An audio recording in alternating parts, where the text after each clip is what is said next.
So go ahead and do that. And I am going to share my screen with everyone.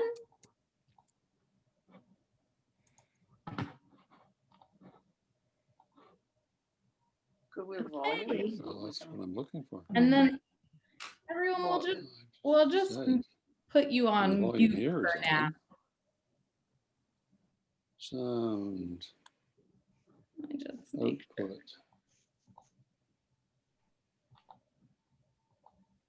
Sorry about that. Just making sure everyone is on mute. Was this Apple TV? Okay, perfect. Can everyone hear me? Okay, wonderful.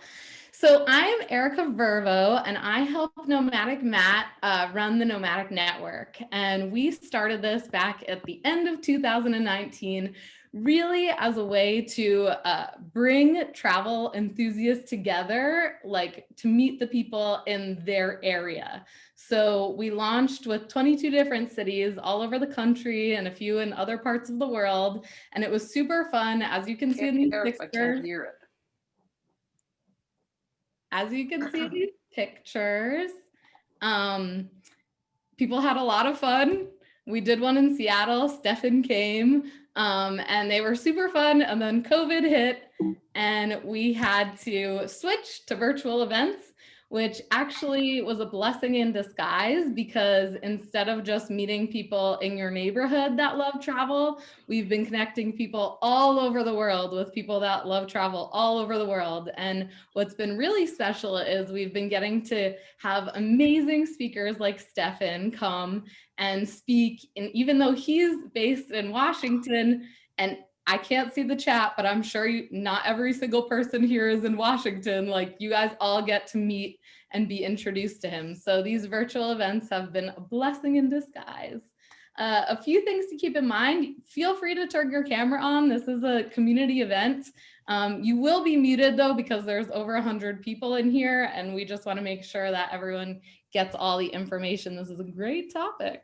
And there will be a Q&A to follow the presentation. So if you have a question, feel free to drop it in the chat. I will be, pulling those from the chat. And so it's really a lot easier if you use the word question in front of your question, so I can, differentiate those from your actual chatting, because you can actually use the chat to connect with people, share your experiences, disagree or agree with Stefan.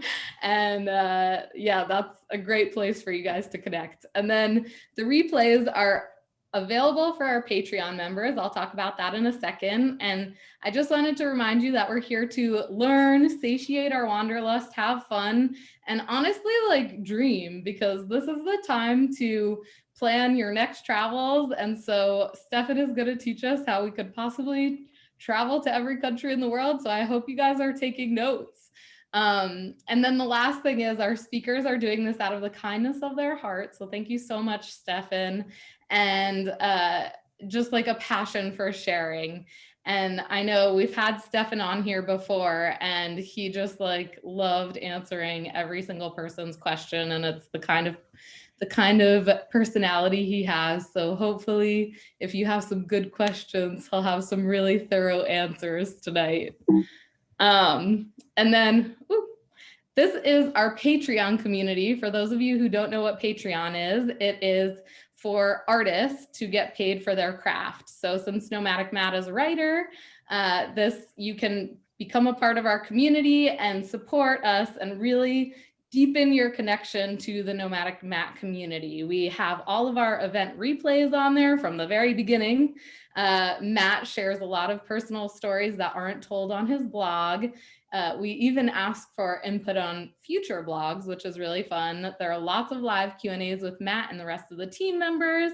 You also get free signed books, guides, never before seen photos. There's an exclusive Facebook group for you to connect with other budget travelers that love to talk about travel, and courses and all sorts of other things. And that is what I have for you. I just wanted to give a little personal introduction to Stefan. Stefan is one of my favorite people in the travel industry. I met him years and years and years ago. He is one of the smartest men I know and one of the most humble and ambitious. I cannot believe he's been to every country in the world. It is insane.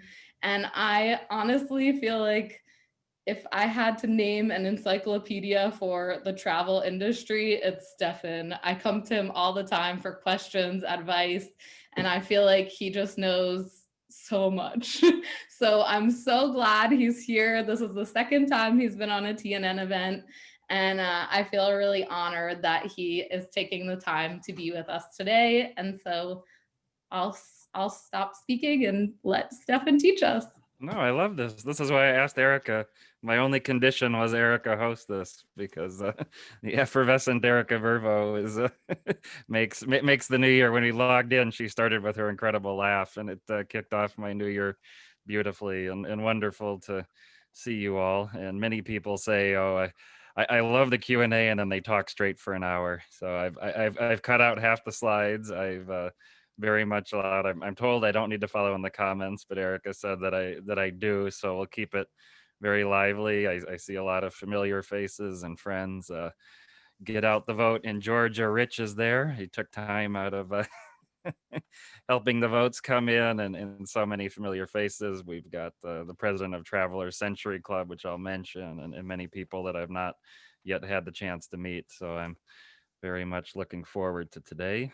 Interject by the comments, and then I think we can do some audio at the end. But the comments is the most efficient way to chip in, and I will follow along. So we'll put up a few slides, and I will have this little text thing if you want to hear from me and get the slides from today and some resources I'll put together. You can text the numbers 193 to 917-905-8801.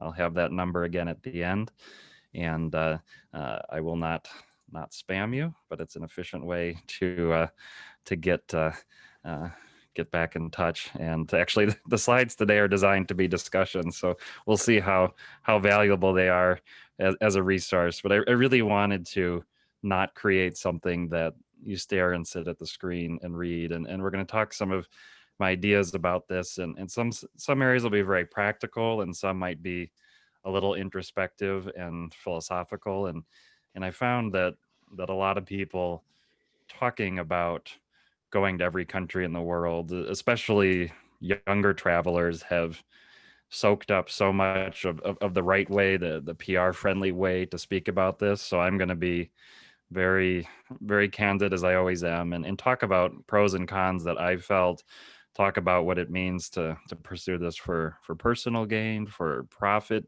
There's so many different approaches people have taken, and feel free in the questions. I won't hold back, and want it to be something about, this is not just the typical travel goal. You might say, I'm going here for the summer. For many of us, it's a lifelong project, or it's a key part of our career. It's a key part of how we see ourselves. So it's something to think about and have fun. And I want to emphasize the title is from 1 to 193. So everybody is welcome.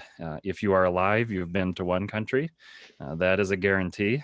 And absolutely similar to my Facebook group, every passport stamp, although we often talk about remote destinations for many people. It's whoever lives there, it's not remote to. And I want to keep that same ethos of welcoming your questions. And I'd much rather have the person who is going to their second country feeling energized today than somebody who's at 192 and is feeling a bit jaded. And I love the Nomadic Network because these are the least jaded travelers in the world. I went to a Nomadic Mat event a few years ago in Manhattan at this co-working space, and there was a high school, she might have even been junior high girl, who had brought there by her mother, and she had come to see Nomadic Mat, and she had packed her backpack to show that she was ready to travel. And that's the incredible travelers that you all are, and that's what I'm looking forward to today.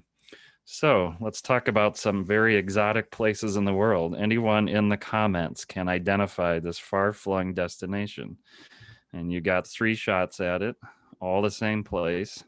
You can put in the comments, and that little fox might be a giveaway. We've got a lot of questions. You can just keep typing. We'll come back to it for a moment. We've got a lot of St. Helena, which is one of the most incredible spots in the world. And I'll give you guys another moment. But as I said, the concept is from 1 to 193. Visiting every country in the world is doable. And there's, we got a winner, Elizabeth McCarthy, Channel Islands, California.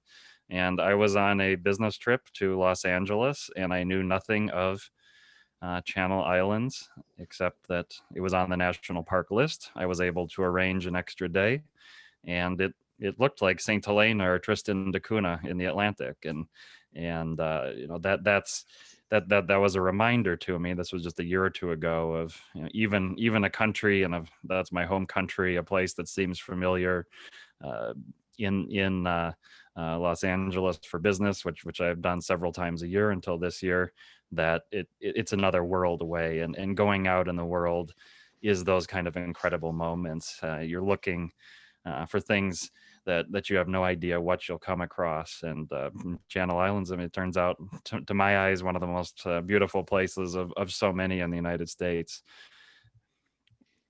When I first studied abroad in my sophomore year of college, I had to petition because they said they wanted to make sure a sophomore was mature enough to go to China. And I said, well, I don't like the school I'm at right now, so I'll either transfer or you're going to approve me to, to go to China. And I had studied Mandarin in high school. And the best advice I got was from a study abroad advisor who said, no one will care about it when you get back. And they said, your roommates, your friends, professors even will say, how was it? And you'll say, great.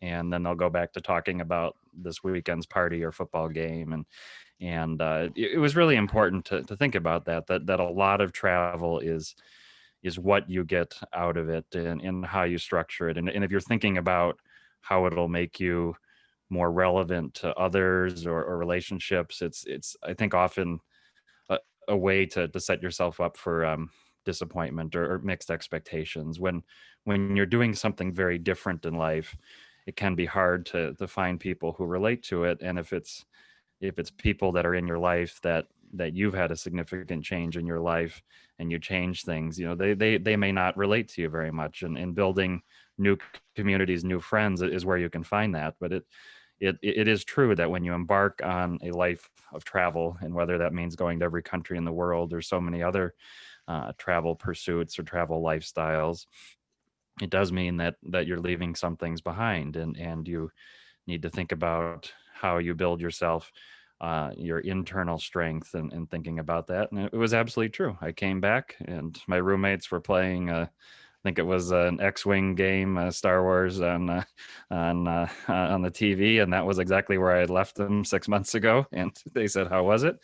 I said it was great, and you know, that was the last anybody wanted to hear of my Shanghai experience. And yet, I found these pictures. I was rummaging in a box, and a travel club called Nomad Mania had asked me to prove for all these destinations I'd gone to. And I found this, I had taken an overnight train to the Shandong province, and this is in the capital, Jinan. Very, very few visitors, even now today, in terms of foreign visitors. And I was just wandering around, and so many of us travelers have had experiences like this. This is local students that were out on a trip, and you know, became friends for a day. And you know, these memories have stayed with me now almost 20 years later. And frankly, a lot of those dorm moments in college probably haven't. But you know, it's replacing one thing with another. It's setting out on a journey and lifestyle that will be different, and you'll change as a person. And that's what many of us are really looking for, is how do we become better, different, improved people for what we're trying to do. The why question, of course, should be the one that I have the best answer to. And I struggled even today. I've been to every country in the world, and I still struggled with why. And many of us, it's like we're, you know, there's a collector element. So when I was a kid and I'd have a birthday party, my mother would just cringe if somebody gave me a toy like a GI Joe that I'd never had, because I would immediately go straight to the catalog and want the whole set, and want to figure out how to save up my allowance and and get the entire set. There's stamp collectors, there's all of that. But I went back through all the presentations I've done to different audiences over the years and came up with my answer. So this is one I had done on travel tips, and it's because in Chinese food, ginger looks like potato, and I learned that lesson a few times studying abroad in Shanghai, and every so often I get tripped up since, because you grab a nice piece of potato, well seasoned and sauced in a delicious dish, and bite into it, and you get you get a face full of ginger, and those are the kind of things. I mean, we're struggling with what it means to be virtual, and there's so many incredible aspects of the virtual experience, as we're seeing with events like this. But when we are responsible and able to go back out into the world, to new places to us, those moments, however you encapsulate them for you, are something that virtual will never be able to replace. And those of you, especially, have been thinking this year about young people that maybe they had just finished school, they were planning their gap year, all of that got disrupted. Absolutely don't give up on that dream and that gift. Things will look different, but the world will always be exciting and interesting, and there's always going to be ways to experience it. And whenever something in person is possible, absolutely grab it.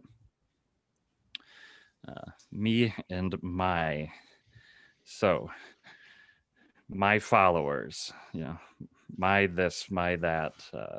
Social media leads to quite a bit of me, and there's a marketing benefit. The platforms lead to it, but think about, what is it really for? Is it an ego trip? This is me getting a haircut and a shave in Damascus, Syria. So this is my UN 193, and the pictures I call the the reverse Jesus Christ Redeemer ones. The ones where they show your back and your arms are up and you're gasping at the world beyond. I can see, and we'll talk a bit about marketing and when you want to make this as an element of your career. But I really struggle with the mentality of it's I'm doing this for my followers and that, and it just seems to come off to me as rather fake. And maybe it's sincere in a way, but I think if you can avoid that, my followers and what they're doing for me, and really think about what you're doing for your audience. And I'll give a few examples, but it's so much about what you will gain so much by travel out there, and the way to gain more is to not put yourself at the center. There's many countries I don't even have pictures. I mentioned trying to prove to this Nomad Mania site that I've been to a lot of these countries, and they couldn't believe that I didn't have geotag pictures of myself in many countries. The past few years, I've only gotten a few. There is a question about travel hacking, and I will get into that in a little bit. But thinking about how you can pull yourself out of the spotlight, which is totally against the social media world, but I think it's so important to reflect other people and make them the star and make them the important part of your interactions. Especially, I see a lot of people coming from the United States, and it is such a big thing in so many parts of the world to meet an American and have that experience. So whatever you can do to not have it be me and my, but really looking outward and giving to others, and the return will be so much more incredible for you. And tied into that with is the first, youngest, fastest, the there's people for Guinness World Records and achievements and that, and I think some of them are well, actually, I have to pause because there was a comment. The selfies at Poland and in Germany and the Holocaust sites. That's an anthropological puzzle that I really struggled with. Visiting a site like Auschwitz-Birkenau and that famous gate, and people taking smiling selfies. That's, I guess it's worth asking, why are you doing that? And what are you thinking about it? It is something that is really one where you think, what are the tools and this, again, the social media and all of that, what are we embracing where that's how we observe the world. But I'm not against record setting, and youngest and fastest has been done and done and done. There's a certain point that they can't get too much younger. Fastest for the inherent contradiction is that. But I think if there's a legitimate first you're pursuing that in key sense really means a lot to you and is important, and it doesn't depend on the external validation, that can be an incredible motivation. Finding that first, trying to find it for a marketing angle. I mean, I could have tried to be, the first Polish American Minnesotan to ride a unicycle across each country whistling Yankee Doodle, but it wouldn't really speak to anyone, and so I never went that way. But I know other travelers that no one in their country has ever been to every country in the world. Their passport has made it incredibly challenging, and so that can be very meaningful. But whenever you're taking that, take it as something that is an achievement that'll be incredibly important to you, and it's not a marketing invention, because then I think it'll just be a burden and a slog. And people that have taken it as more of a marketing invention, they often seem to stop traveling after they've achieved it. They haven't loved the travel, so they often are end up moving on to something else in life. And this is the first ATM in Wallis and Futuna, French governed islands in the Pacific. So it's incredibly important. Two islands, they have one. I understand that Futuna has more recently gotten its own ATM, so the islanders don't need to take a flight to get to an ATM. But think about, are you trying to be the first ATM in Wallace? Or is something that's really going to shape your life? A bit about profit, and I don't think it's shameful or problematic that people seek a career in the travel industry, and this can be one way to gain expertise, right? It's travel, there's no specific degree or something that says you're an expert. And what is expertise these days? I mean, so many people claim expertise, so I think it can be a tremendous launch pad, but it's something that and since we've got so many US people attending, I can give the example of the high school football quarterback who is telling stories 20 years ago, about their touchdown pass that won the game, and exactly how many people are interested in hearing that story. And this achievement is one that can add a credential, but once it's done, it's done. And those that don't move on and don't build to other travels or other things that, to make money from travel, you need some form of audience, essentially, and you need a reason for the audience to pay attention to you and to want to spend time with you in whatever format that is. And if you've already done with the achievement, how much longer can you trade on it? A year, 2 years, 3 years, then it's goes from is to was and moves on. So if it's something that you're really interested in shaping it as a business, 2 points I have. One is that the journey portion, the steps along the way. Chris Gillibo, if you're familiar with him, did an incredible job, and I don't know that it was necessarily a business plan at the beginning, but incredible job of documenting and making excitement around the journey and leading up to 193. And he realized this point that I'm making, and a lot I've taken from his example of, once that achievement is over, it's over, and you can talk about it, you can advise others, but it's not something that for the rest of your life they want to hear your bar stories. And so working through the journey will be incredibly important as you learn how to shape it. And then when it's done, what do you move on to next? I know travelers who their thing is, I'm going to go to every country in the world twice, and a few people are on to their third time. And there's probably diminishing returns in terms of profit, if possibly not enjoyment. Drew Binsky, many of you are probably familiar with. I respect his achievements. I've actually not had the opportunity to personally interact with him, but he's one that I think it's a great example of building a career in travel. And if you look at his most popular videos and you sort on YouTube and Instagram, there's so much that is about other people. It's not the handful of videos he does about his achievements that really get the views and interests.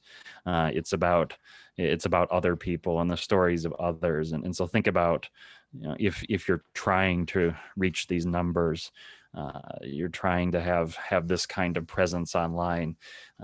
These videos, again, are not a video a day of look at me. It's so much about others and that you encounter in the world. And probably one of the one of the big realizations, and I am not expert on social media. I'm not expert on YouTube, certainly not, but it seems like the key to YouTube's success is go travel to Pakistan, Saudi Arabia, Nigeria, Brazil, countries with huge populations that have people spending a lot of time on YouTube, and then post something provocative about their country, So, like a video like, why does the world hate Pakistan and they shouldn't, or something like that. That's guaranteed to get the country of Pakistan watching, and that's a great way to launch YouTube. But if you're like the museum tour of Paris, how many Parisians are going to care or watch? And so think about it. I mean, study from these examples of the platforms and the way you're looking at what interests people. And then again, it's not about yourself so much as about the world often wants to see itself reflected in the eyes of observers, as well as what travelers come across. Climate change. I really do not have much to say. I've wrestled with this. I do not have expertise. You see, this is in New Caledonia. These beautiful towns and so many places are at threat. And I've done a lot of flying in my life, and a lot of driving, and a lot of transport of all different kinds. And I have conflicted feelings, and they're more conflicted as time goes on. And so thinking about that, and I included it right after talking about profit, because it is something that the audience will care about increasingly. All of us as world citizens have to reckon with this, pretending it doesn't exist and it's not an issue, and my actions won't make a difference in the grand scheme. That's not enough. And I realized that me making sure to carefully recycle every day doesn't really make up for taking a lot of flights in the past. So I've been doing a lot of thinking of, when I get back to travel, these flights, how do I cut it down? How do I get the experiences that I want in a way that's more environmentally responsible and still gets me to the world and meeting people and contributing to the economies of places that I like so much, and travelers that are honest about it, and face it and talk about this issue. If you're looking to build an audience, I think this is critical to meet this issue head on and talk about why you do what you do, what you feel, and not wait for the online commenters to shape the discussion for you. Finding role models, and this is one I'm highlighting. Counting Countries, a podcast series. My friend Rick Gazarian does this, and this is interviewing travelers that have been to every country in the world, or that are on the way, that have fascinating stories. He's found some just incredible guests of all kinds of backgrounds, and the stereotype is privileged white males from North America and Europe do this kind of travel, and there's a lot of truth to that. Passports power especially has been something that really limits people in many countries, and that was perhaps starting to change a little bit the past few years. The pandemic has shut many borders. Will convenient e-visas return? What will it look like? That's all something that we're hoping for and looking to see. Rick Gazarian has also been a guest on Nomadic Network, talking about how many countries there are. But I will say one thing, and I actually I've gotten to know many of the travelers on this podcast series. But there's a few questions that Rick asks of every guest, and one of them is your travel role models. And I've always been a bit surprised or amused that so many say they don't have any or they can't think of any. And I just wonder, is that why is that? Is this such a self-absorbed hobby that you don't have them? Or the question is coming because he sends a lot of the questions to you as a guest. But think about that. Who are your role models? Who do you want to travel from in emulation in a bit? There's a mention of some in the comments, like Rick Steves. Rick Steves, people can be sniffy that it's like beginner travel and that, but I tell you, if you want to see and appreciate any European museum, church, cathedral, his approach and the way of, this is where you go in the back door to get straight in before everybody's there, and you can view this painting on your own.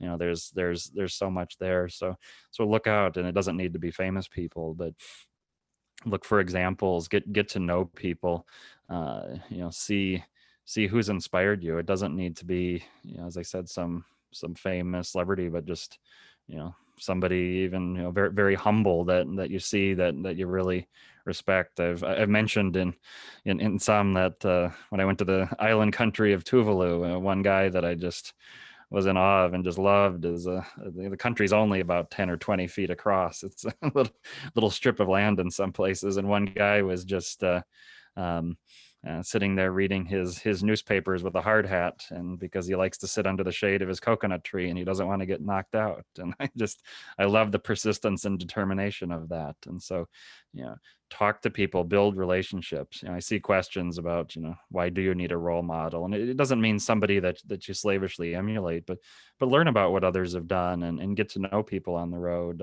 There's recommendations of vagabonding, Rolf Potts' book, but be aware of other travelers. And I think one of the things I've come to appreciate later in my travels is when I started traveling, I was very big on I'm only meeting locals. I'm just totally independent. I won't stay at a traveler backpacker hotel. And over time, I realized that I missed out on meeting some incredible world wanderers like yourselves that I wish I had. So continue to be humble. There's many people that have done interesting things ahead of you. Find about them, learn about them, see what you can even do to surpass them. Networking. So this ties into the comments about role models, and there are a lot of great travelers out there, and it's wonderful to do things on your own, of course. And I'm very much I love trip planning. I'm a solo trip planner, and yet there's a limit to what all of us can discover, and there are some incredible travelers out there. There's many groups. I run a Facebook group called Every Passport Stamp. There's clubs called Most Traveled People, Nomad Mania, Traveler Century Club, all with different criteria, all with different audiences, and there are so many wonderful travelers out there that you can encounter, and I've never liked Facebook before I started the EPS group, and I selfishly founded it because one of my travel goals is to get to Diego Garcia Chagos, and a U.S. ultra secure U.S. base that it's believed no journalist has ever been allowed to, and it's a very sad history for the islanders as well that have been displaced. That before Brexit and all the complications was looking like it might get closer to a resolution. But I founded EPS to essentially say, if somebody figures out how to get to Diego Garcia, I want to know them and have them invite me to go along. And what I found as we went on, as I said in my introduction, is that the people that I've been most excited to meet are the ones that have been to their home country and they're about to set foot to their next country. And that's been just incredible eye-opening, and the ability to make connections and appreciate destinations in a totally new way has been through that networking. I had, talking about the end of my 193 journey, I got my visa to Syria after over 2 years of trying, because out of the blue, a Swedish woman working in Afghanistan, she just wants interesting business career. So she took a consulting job in Afghanistan, and a lawyer by training. She just did a ton of research and shared all the fixers she could find that were working on Syria, what nationalities, what visas, what the safety situation was. And she introduced me to someone who was able to put it together after 2 years of trying.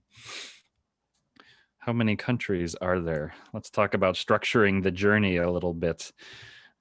This is one that if you hang around so-called country collectors a lot, there's a point in the relationship where they say, "Can I show you my list?" And they've usually made their own country list or that. I mean, the base that pretty much everybody in the world can agree on is the UN 193. And then you've got the observer states, you've got all these other lists, the Olympic committee recognized territories, the FIFA territories. It goes on, and it's a lot of fun. And I don't subscribe to any particular list. I love a lot of them. I'm on the board of directors of Traveler Century Club, which is 329 territories.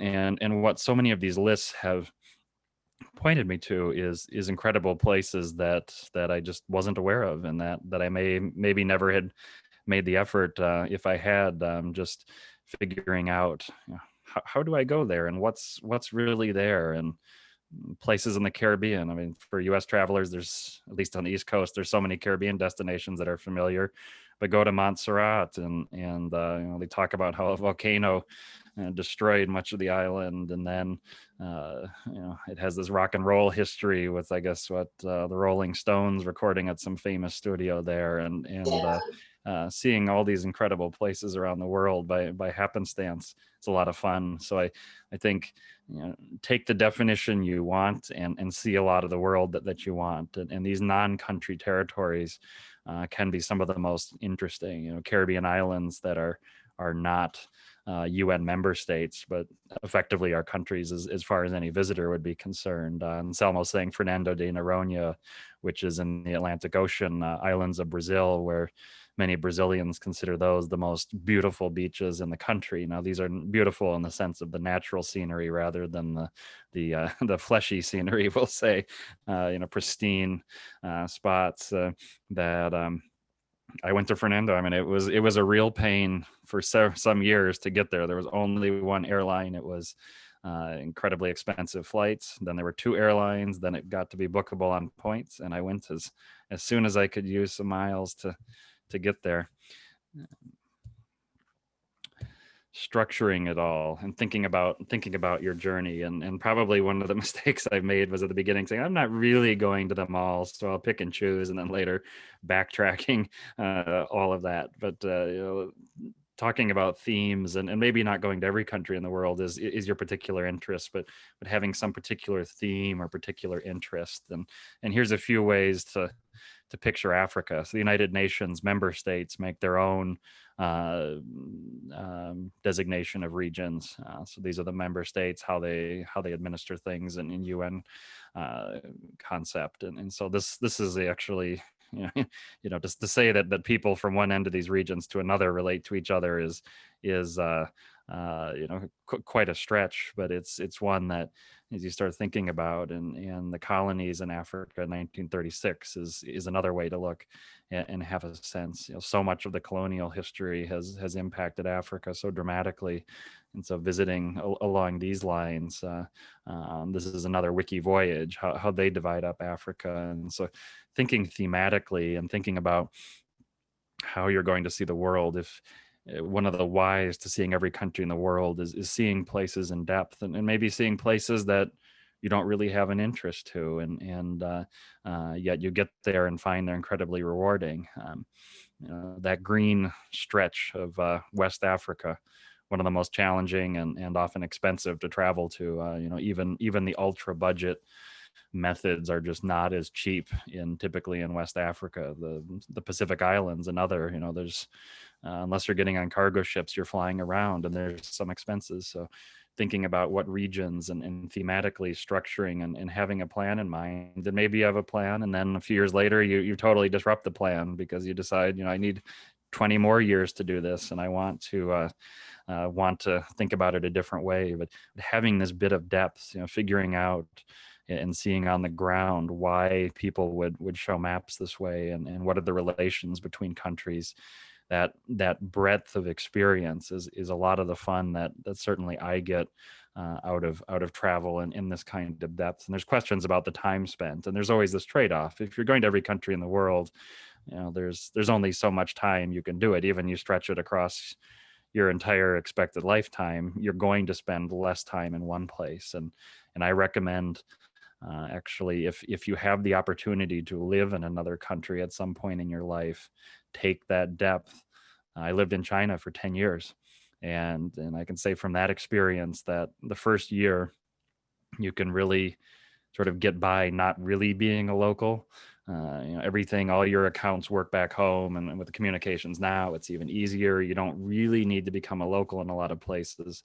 Once you get to around 2 years, then you're really needing to get the kind of local permits and adjustments and so many things in place that you really have to start adjusting. And if you persevere in a place beyond 2 years, like I said, my case up to 10 years, that you really do get this local depth of experience and appreciation for a place that's incredible to have. And I think that's fantastic.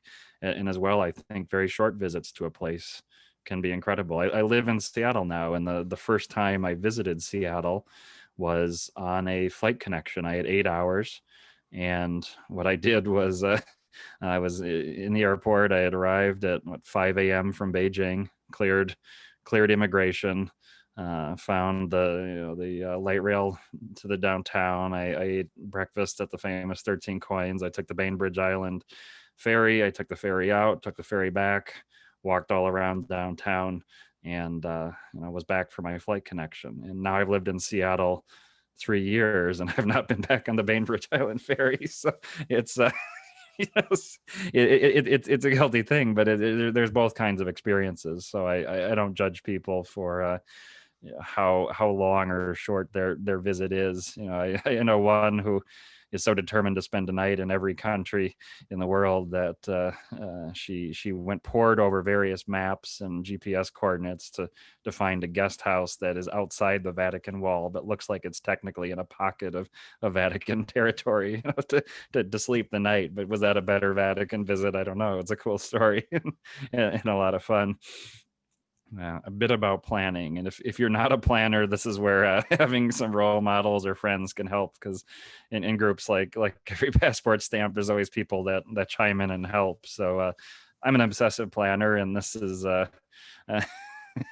this is one of my trips. So there was actually a question just now about flying around Africa. And so even a 13-minute Dreamliner flight between DRC, Kinshasa, and ROC, Brazzaville, that only exists because it is so incredibly tough to for locals to cross the river in many cases between the two countries. So if you're not a big planner, you don't necessarily have to be. It's so much about what's often called more systematic travel is figuring out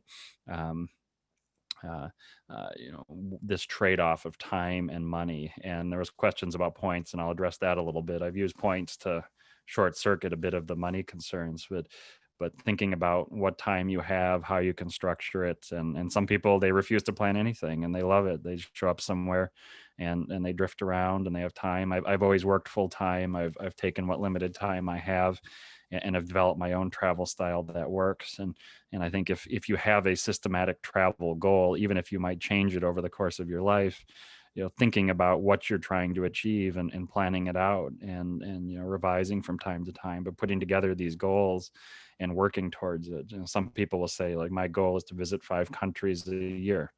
And I will figure out how to do that. And so, putting that together, thinking about how you shift your lifestyle. Is there a holiday that you don't have to visit your family that you can get away with? Because many of us are Americans here, and if your vacation time, which is limited, is taken up with Thanksgiving, with Christmas, when do you have those discussions that I'm not coming home for Thanksgiving anymore, but I'll be there for Christmas? So or do you want to meet me for Thanksgiving in Tripoli? to that money point. And, this is one of those highway robbery travel X ATMs, which will like take a 50% fee in a UK or European airport for your exchange. So, thinking about this money question, it's a tough thing in every situation. And so many experiences that you want to have, they will cost money. And a lot of the ways to save money are by taking time. You can go around, say I mentioned West Africa. I mean, if you rely entirely on the semi-public transport, you might wait an extra day or two for the next ride, and the next ride might cost $1, but you've waited a day and you've spent time in guest houses and eating. So thinking about this budget and recognizing that if you're going to have a big travel project in your life, there's going to be financial impacts on your earning. You're going to be away, you're going to spend money for it. Figuring out, is it the travel, I shudder at the word, but the influencer route where you get sponsorships. Is there a career you can get? I mentioned the young woman, she's a Swedish lawyer and she found a job in Afghanistan. It's paying for her to be in Afghanistan. So really thinking about how you're shaping your career. A lot of these digital nomad type things have popped up and they've been disrupted a bit this year, but I think a lot of that will come back. There'll be interesting opportunities to base yourself in different places.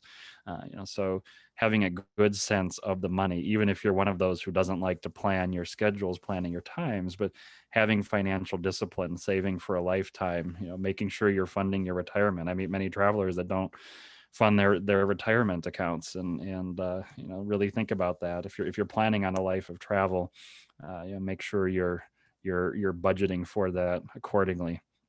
So there's been lots of questions about points, and I've actually, my presentation in April was how to travel hack when you're not traveling.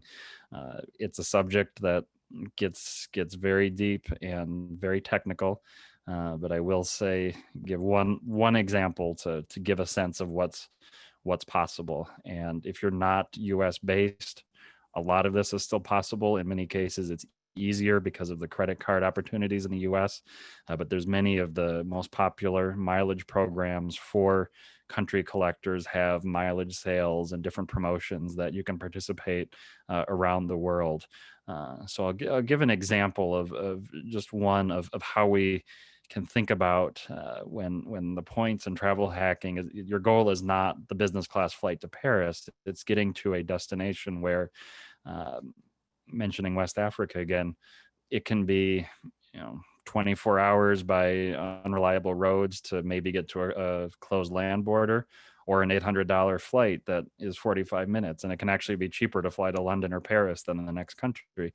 But frequent flyer programs often have different methodologies than cash tickets. Some of them are distance based, so no matter how much the cash price might be, the short distance could actually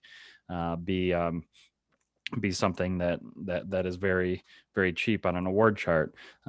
There's a lot of nuance, but if we start looking at the world, United is a popular program for its flexibility, and they divide the world into their own countries and regions, and we've got Central and Southern Africa here on the screen, and they have this. It's a very technical thing. They tried to take away some of the free stopovers that were allowing travelers to stop multiple places on a one-way. I once had a 7-day one-way that got me around Africa. Let's see, Sao Tome, Ghana, Kenya. I spent a night in the Vatican. I spent a day in the Vatican, the Azores, Brussels, and New York. But they replaced it with this thing called the excursionist perk. And I encourage you all to look that up. Spend some time digesting it if you have any United miles. And essentially, on a round trip ticket, it allows a free award ticket, allows a free one-way. And what people found was the round trip doesn't even need to be in the same region or continent as the free one-way. And so here's an example where within the same region, you can go across Africa to two destinations with incredible tickets, Sao Tome and Seychelles. You could do that on a free one-way that the round trip was actually Beijing to Tokyo.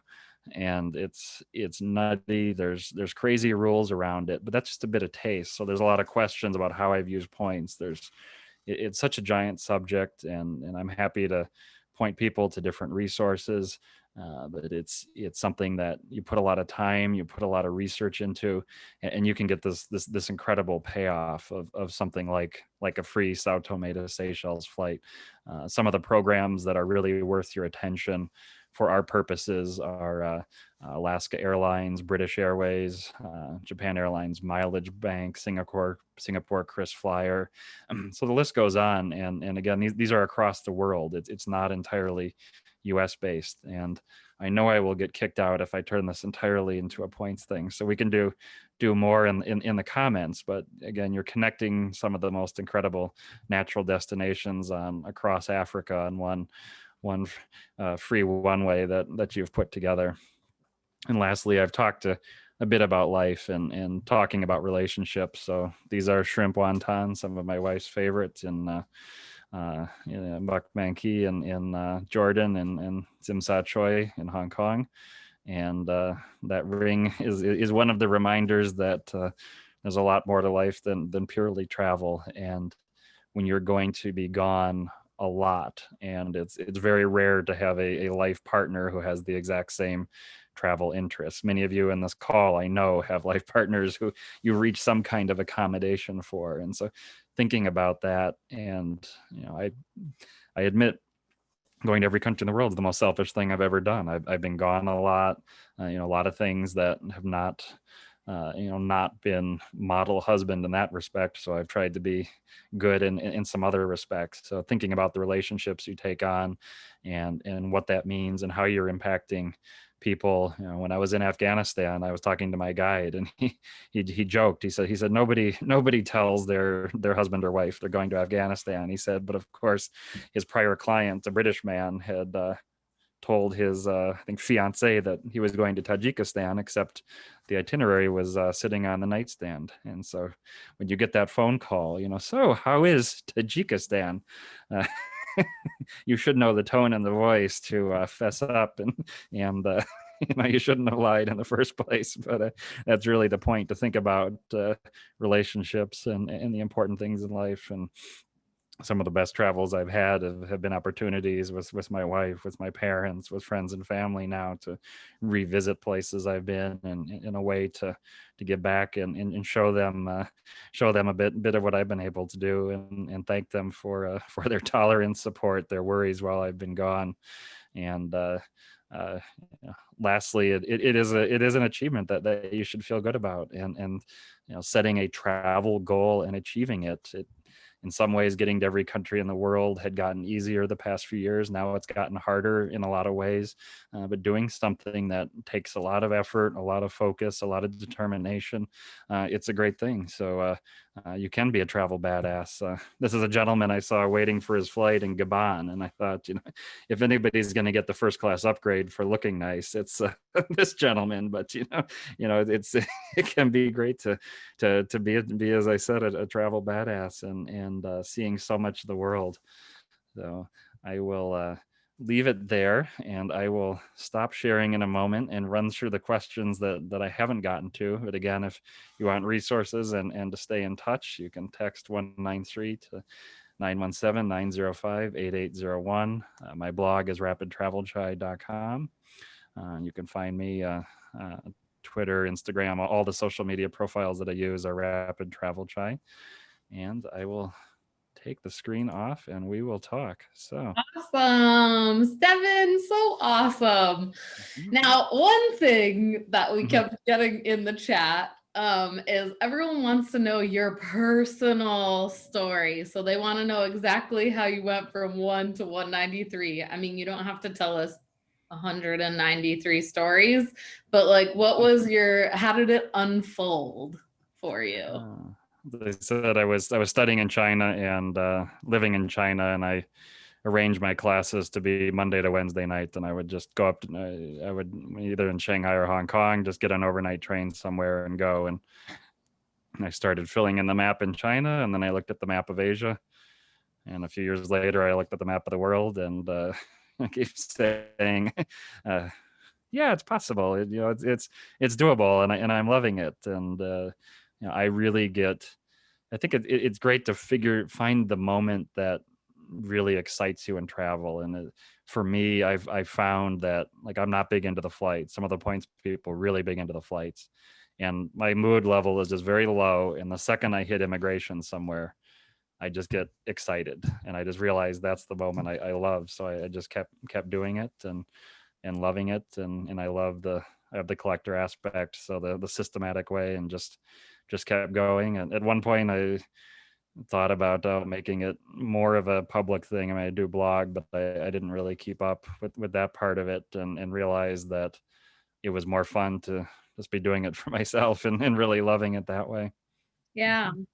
And so you were in China, you started living in China in college. So Mhm. this whole thing took you about 20 years, right? Yeah. Yeah. So you Yeah. And did, it was really, I mean, I thought I had planned about 40 years. And so by the time I moved back to the US, I had been to every country in Asia, and there's actually a few exceptions. And then starting to go wider around, I was able to find different jobs that had some travel flexible. I started a job with a multinational where my first business trip was to Dubai, and I said yes, and it needed to spend a weekend. And I asked the boss, I said, would it be okay if the hotel that I expense is not in the country you think I'm in? And a little hard of hearing, the what? And I said, well, Oman is so close, and the hotels are cheaper. And he said, okay. He said, all right, if you're back for, so I was always very honest. And yeah, I mean, there were a few moments on business trips where, cost cutting, they said, oh, we need to go to this thing in Cape Town, but you're entitled to business class by company policy, but we can't afford it. Will you fly economy? And I said, absolutely, as long as I can book the flight I want. And so I booked a 6-day trip from New York in economy within company budget that went to Mozambique, Malawi, and Angola, and was able to convince the consulate. And at the time, it was very hard to get an Angola visa, and I convinced them over multiple trips to their consulate at the United Nations to give me a visa, and they kept delaying. And they said, but why do you need a transit visa? You're coming from Johannesburg and going back to Johannesburg. And all I could finally think of to say, it turned out to be the right thing. I said, I heard you have a beautiful country. And and they said, visa approved. So a few moments like that, that along the way. oh, that's amazing. Yeah. That's sort of what I tell everyone who tells me they're from a country I've never heard of before. I always say, oh, I heard it's beautiful. And their face just turns Yeah. like rosy. It's a great conversation starter with somebody you meet, because you're always going to be able to say you've been to that country. Now, they may not be so, if they've left that country, they may not be so happy about the place. But actually, I mean, everybody actually wants to love their own country. And I think that's one of the big lessons of traveling around the world is, a lot of people in the world are not happy with their government. You could probably say everybody is not happy with some aspects of their government, but everybody also really desires to love their homeland. And you're not going to be blamed for liking and being interested about a culture. Quite the opposite. There's actually, just this past weekend, we were in Bellevue, just across the water here, and I've noticed that a lot of the staff at hotels and different retail spots are Persians, Iranians, and they'll many left for the political reasons you all understand, but they're always when I say you guys are always known as the most hospitable people. If you listen to the Counting Countries archives, he asks every single guest who are the most hospitable people in the world, and I'm pretty sure 9 out of 10 say the people of Iran. So That's where my dad was born. Just a so little. you must have got your wonderful laugh from him. Um, that's really. See, I'm scanning all the different countries. Do you have favorite? No. Do you have your favorite no preferred countries for different points in your life? Of course, I'm pretty young. The easy favorite answer question for me is because I've learned Mandarin Chinese, and being in a country where you can communicate in the local language, it's such a different. I mean, there's questions about the language issue, and the language issue you can always overcome. I mean, now there's so many apps and technology, but even before that, at a basic level as a traveler, you need to find people and achieve some very basic things, at the minimal level of somewhere to sleep, somewhere to eat, how to get somewhere, and human ingenuity is always solves for that. So there can be comical miscommunications that are part of the fun, um, I guess the one aspect I would say about language is depending on where you're traveling and what the exposure that people in that area have had to local that people that don't speak their language is, not everybody is attuned to problem solving, like in bad versions of their language if you're trying to speak their language. Because if you've interacted with people that are non-native speakers of a language, you sort of figure out how to piece it together. And if people haven't dealt with that at all and you're trying to read from a phrase book, it can be a little bit more work. And so finding maybe the young university student, even if you're an English speaker and they don't speak English, maybe they're more attuned to that kind of just problem solving the language. But it really, I mean, it's other than comical miscommunications that I'm glad they happened. I mean, the language has never been an incredible barrier, and sometimes it's good to be oblivious to. Awesome. So don't let that stop you. I absolutely think the language, it can always be solved in some way. And there's just a lot of incredible people out in the world, and so many cultures and religions value visitors so much that more often the case is being overwhelmed with generosity and hospitality that's both humbling, and it can almost be like, are they guilt tripping me because they're doing so much, and you don't want to take advantage of that. Yeah. And then we have another question that's come up quite a few times, which is, how do you define seeing a country or visiting a country personally? Because I know this is a very personal thing. Yeah, that's another one where it's for every traveler, there's a different answer. So mine has been that I visit in a way that I feel I don't have to go back. And so I may very much want to go back and repeat. But an example is Turkey. I had, I don't know, 10 different times I had spent nights or long transits in Istanbul, and I never counted it until I could take a 10-day road trip from across the country. And other countries, I mean, San Marino in Europe, which actually I want to revisit, it turned out to be a beautiful spot that, other than why they need to have so many gun shops in town, is just a beautiful place in the winter. And it's a hilltop country in the middle of Italy. And I was happy to spend the day and not spend the night. And so it's as I said, if I feel like I'm not cheating myself, and if I were just in the airport somewhere, I would feel like I'm cheating myself. So it's, for me, it's flexible, but it's what's most rewarding to me. I see. And then there's also the question of budget. So do you want to explain sort of how you personally did it? I know we said, you're not a billionaire. You didn't take 15 years off to do this. You had a full-time job while you were doing this, and you sort of explained that you were, finagling some work trips into some country trips. But how else did you work with your budget? Yeah, as I said, I thought it would be a 40-year project, and it became a 20-year, and a lot was miles and points, and there were questions about how many countries could I attribute to that, and I'd say it'd at least be a third. So chunks of the Pacific, chunks of Western and Central Africa. As I said, I was not in a position to have time to spend many weeks. The longest trip I've ever taken is 5 weeks, and that was quite a lot. And I also exhausted myself because I kept my same pace that I would for a 1 week trip. But that was able to make a lot of regions that otherwise are extremely expensive, affordable. And so, as an example, either British Airways or the Qantas program, which many credit cards have different transfers to around the world. I mentioned they have these distance-based charts. So some flights in taking even just within Australia, a ticket that might be very expensive in cash, if it's a short distance, the miles price can be a lot lower. So extrapolating that out to a flight between, say, Sierra Leone and Liberia, I mentioned it's like an $800 flight usually, but it was at the time like 12,500 United miles, which would be around $125.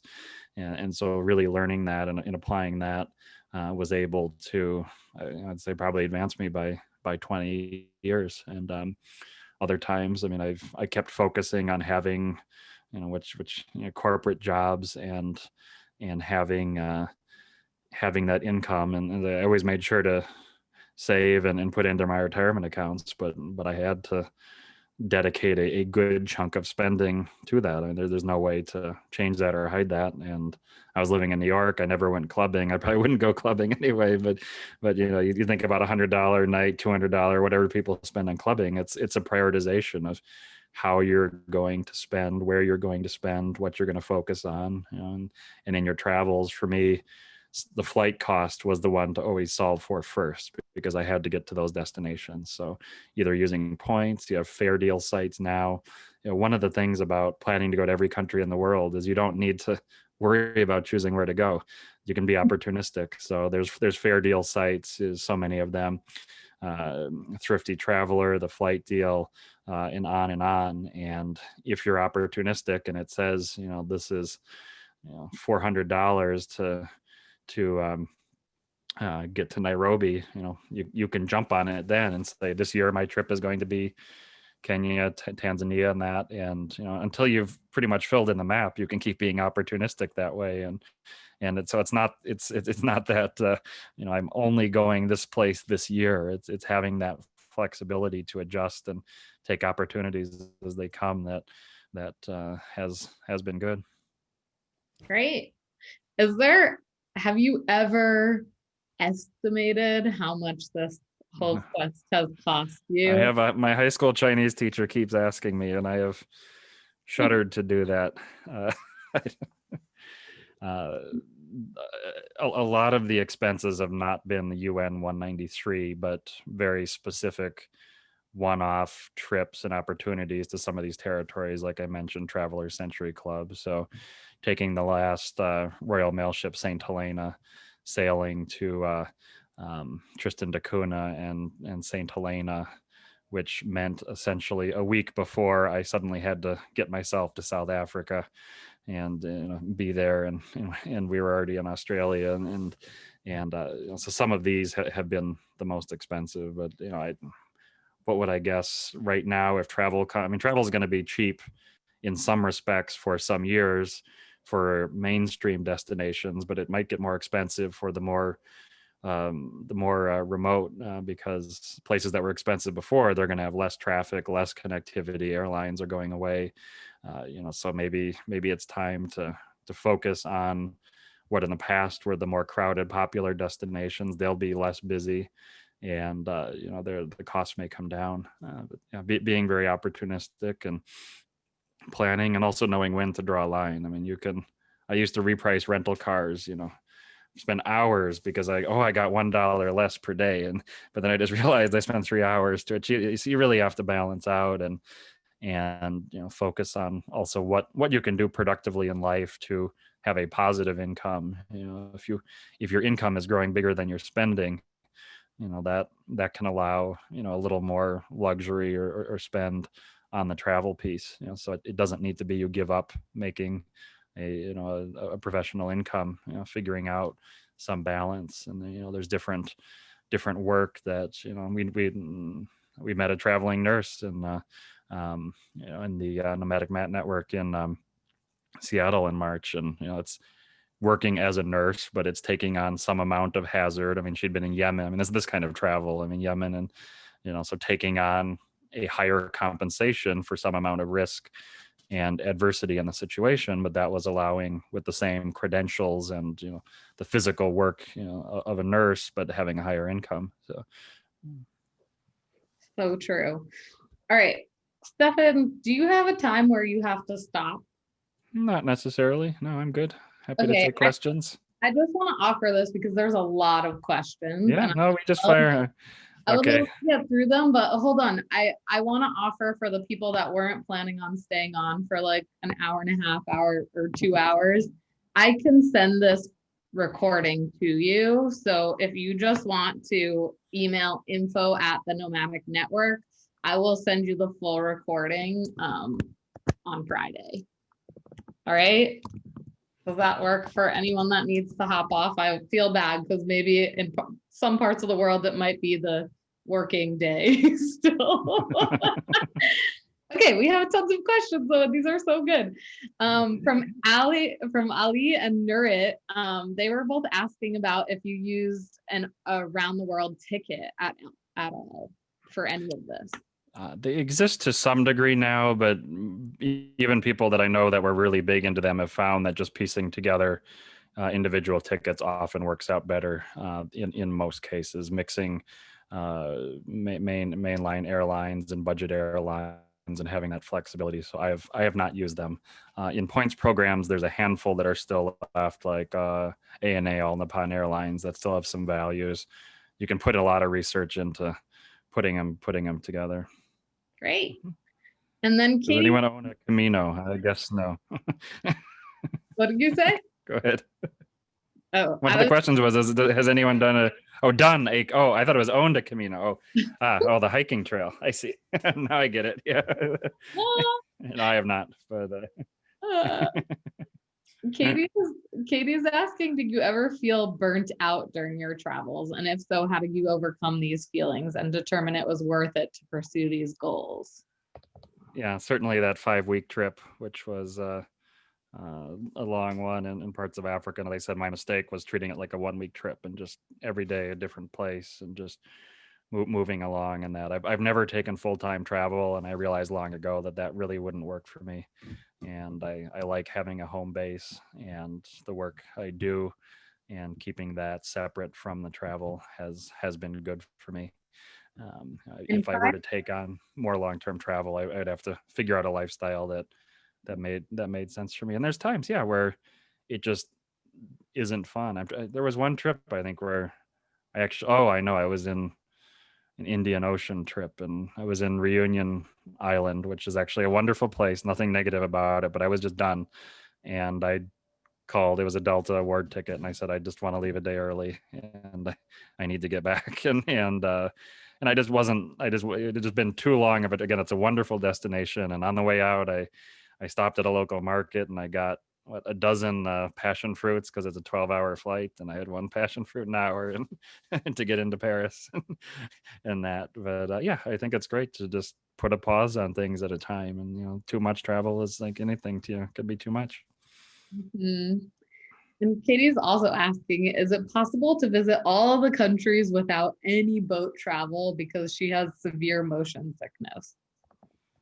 Without boat? I'm trying to think Mhm. if it should be. I'm trying to think of which. If you're talking about UN countries, Yeah, I 196. can't think of anywhere. I'm pretty sure the answer is yes. Without air travel is what a few travelers have done, and that's very tough.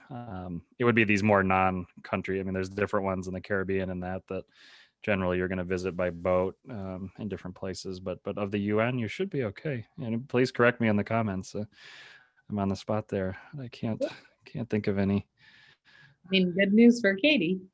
And then Anne is asking, how do you find guides when you want to explore a country, or do you just go on your own?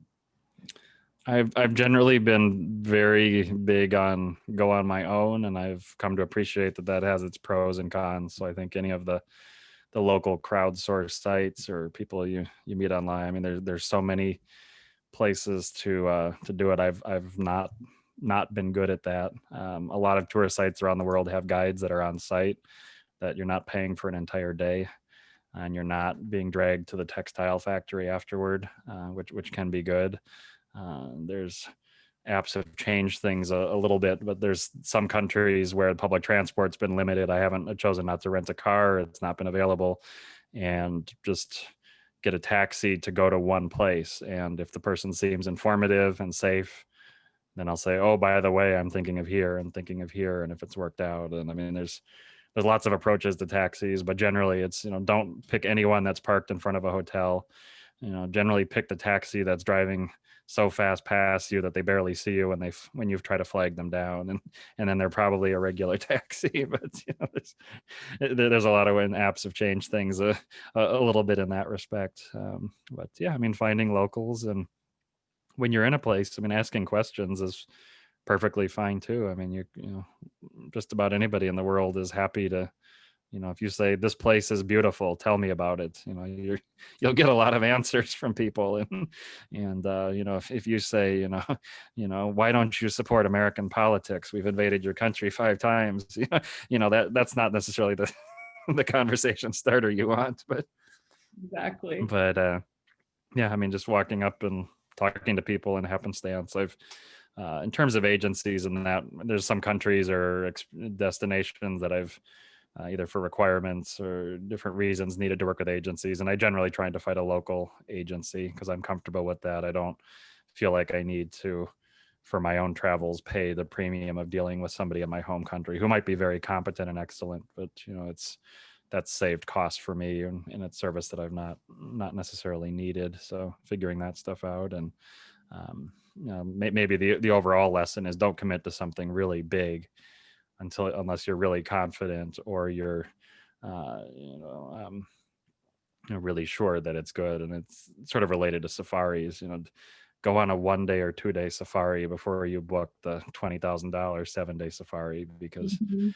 you might see one pack of elephants, you know, and say that was wonderful, and I've just spent 5 hours in a very uncomfortable Jeep and I'm done. And you might also say I want 7 more days of it. And so, you know, have that $50 safari in South Africa for a day, and figure out, you know, test things, and you know, build up from there before you make big commitments on stuff. Yep. And it'll be cheaper to book that safari right there on the spot than it would be to book it Mm-hmm. a year in advance. How old are you? Carolyn asked the age question. So I am 41. My Mhm. first solo trip. My parents are workaholics, so I used my caddying money, and like when I was 14, and I said, "You are taking me to Wisconsin Dells, so I can take the water slides and play mini golf," and use my caddying money to pay them to take me on a trip. But China was my first real solo trips, and I was nervous to begin with. I mean, cautious, and that one I showed pictures of. I mean, I'm very nervous about it, but it worked out and just kept going and going. Mhm. And then Teresa's asking, how do you document your trip? And Michelle was following up, like, you know, you mentioned having to prove something. If you had no evidence, how did you actually do that? Uh, so document the trip. I mean, things have changed and gotten so much easier. So I've always meant to keep a journal, and there was a time where I was good. I'd write emails to my parents and write a lot of it down. And no matter what I intended to do, I'd always come back too tired at night and say, I'll write it in the morning, and then it's gone. So with phones and that, I take a lot of pictures that are just functioning as my notepad. So of a site, of a sign, of something that I can go back and trigger a memory. So it's not a great system. My blog is current to 2014, and you know, there's a certain point where it's not going to get caught up. But yeah, I've just used rapid fire pictures of even mundane things that just a quick picture and it'll trigger. And some of those end up being the pictures I enjoy the most. You know, like what on earth was that, or why? You know, there's so many tools out there that I would say if you're going to be serious about documenting, whether it's, you know, for personal records or, you know, more commercial purpose, is, you know, unless you're endless energy, you know, do not have the full day every day planned outside, because you'll be like me and get back tired, and it won't happen. So plan on reserving half a day, of a third of a day every day, or off days, and be disciplined about what you're going to do, because it is so easy to just fall behind, and once you're behind, you're not going to do it.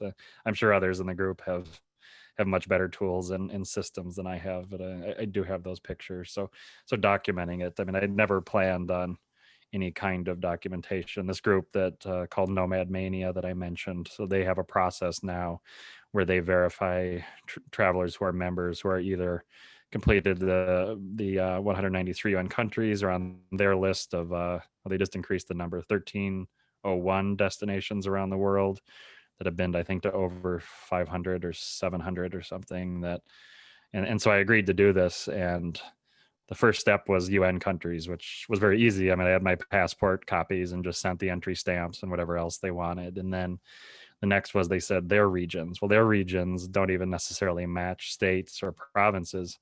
And so, they said, oh, all these ones you claim to have been to, prove it. So those pictures I had from my sophomore year in college in China was actually me calling my mother, please go through my pictures and find, one that looks like this, and then find one that looks like that. It was a fun exercise. And she somehow had saved a picture that I had been friends I had babysat for in middle school. They had taken me on a fishing trip to Manitoba, and somehow there was a picture of me that had a road sign in the background and could prove that I'd been to Manitoba. So it was a fun exercise down memory lane. But it's just Nomad Manias. It's a great group and resource. Sign up for their newsletter. They interview all kinds of interesting travelers and that. But that was just a fun thing. But yeah, now if you're going for a Guinness World Record, they have their own specific criteria and, geotag selfies and all of that. If it's worth it to you, do it.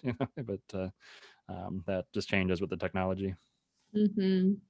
And Denise is asking if you could give one piece of travel advice of what not to do, like during this whole journey, what would that be? Yeah, the main one's probably tied into the language is don't think you can't do it, or don't think it's impossible. There's if the question is a safety question, I have my 3Ds. I say don't be drunk, drugged, or debauched, because if you want to do that across the street, I could look out the window and there's a pot shop here, and I know exactly what the legal ramifications in my home state, and I know to call 911. It's not 119. All these things. So if it's easy to feel like you're playing with monopoly money and monopoly life and invincible when you're in a foreign country. And so, especially as a solo traveler, minding the safety, because so much that can happen is either it's driving related, which I do a lot of, and I'm guilty of that, or it's late at night, dark alley, drunk, coming home from a bar, these kind of things. So being safe and it's probably related. There's a lot of debate about traveling to this period, but let's say a situation that you feel is unsafe. As I said, I waited several years for an opportunity to visit Syria when I felt it was both safe and responsible to travel, and others took other methods that didn't meet that standard for me, and it was not worth it to force that. And I knew very serious people that work in the region, and they would, I'd check in with them every few months, and they'd say, we've got a lot of one-way options for you. And I'd say, no, I want the round trip option. and I see Joan Ruth Bauman, going to remote Mongolia and that, doing it when it makes sense in life and it feels responsible. And I am absolutely one of those that I don't want to. There used to be the newspaper column News of the Weird, and where it's always the famous last words like, hey, look at this, and not do something that jeopardizes my life. And risk is relative, of course, but making sure that to the best of my ability, I come home and my parents don't have to worry too much. Yeah. That takes me to another question from Nurit, who's asking, what's the most challenging country that you've traveled to? I know you mentioned Angola and saying that you waited on Syria, but is there another one? In terms of, like Angola, it was just challenging getting the visa, and now it's gotten easier. Being within the country, it was not a cheap country to visit, but not so much challenging. Usually it's when things go wrong. So the country where I've had multiple visits and things continuously, like flights cancel for days and things, for me has been Indonesia. And but I've also had fabulous no challenge trips in Indonesia as well. So we have those ones. Climate wise, the equatorial countries I struggle in a bit. So trying to figure out transport in Gambia and Senegal and different things. It's physically tough and challenging for me. But there's always been a solution and a way to do it. Yeah. And then coming up on that, Therese is asking, do you know someone at the State Department or have connections with a congressperson for any potential issues traveling? We'll assume I'm a U.S. citizen, and we'll assume the questioner is a U.S. citizen, which that's about the last country that will help a traveler. So Mhm. you get into trouble and you call up the consulate. So if you get arrested in a foreign country, they'll ensure that you get some kind of due process. And otherwise say you were too stupid to you shouldn't have broken the laws in the country. So some other countries are much more helpful, and actually there's countries where the US outsources their US citizen services to places like Sweden where you might feel better with it. But one of my high school classmates works on the State Department, and I've never followed his travel advice because he's been stationed in China, he's been stationed in Pakistan, and like, don't you dare come to Pakistan. And because they're living in this bubble of ultra security and they're seeing all these threats, and maybe it's all true, but it's, they end up getting so conservative in their assessments because that's the world they're living in, that they don't really have a more nuanced view of the situation. And so, yeah, no special connections. And I do carry always with my wallet and passport wallet emergency contacts. So my parents are both in medicine, the insurance details, travel insurance details, these kind of things. Yeah, You know, great. there's And then, healthcare in every country too. I mean, one of the stupidest things I ever did was having a incredibly bad stomach ache, like almost couldn't walk, and still getting on a flight from Paris to Atlanta. And if I had stayed in Paris, that appendectomy probably would have been free, and I would have been in a lot better shape than arriving in Atlanta 10 hours later and calling my brother as a doctor. And he asked like 3 questions, and he said, "Your appendix will burst. Go to an emergency room now." And so it's like, how stupid am I to turn down, to not get care when I clearly needed it just to keep to my schedule and get back to work, because I was trying to save vacation days.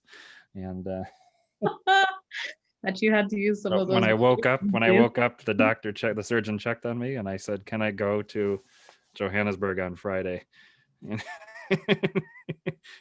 and he approved it, so I did. And so 4 days later, I was drugged up, and they blocked the middle seat for me as a favor. But Wow. True traveler. Patrick is asking, how would one navigate North Korea? This sort of follows your Pakistan comment.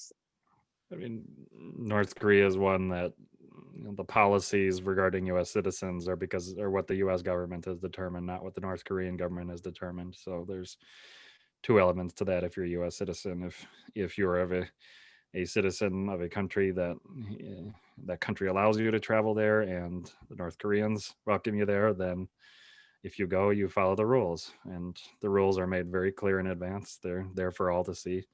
And if you don't follow the rules, there's potential consequences for yourself as well as the guides.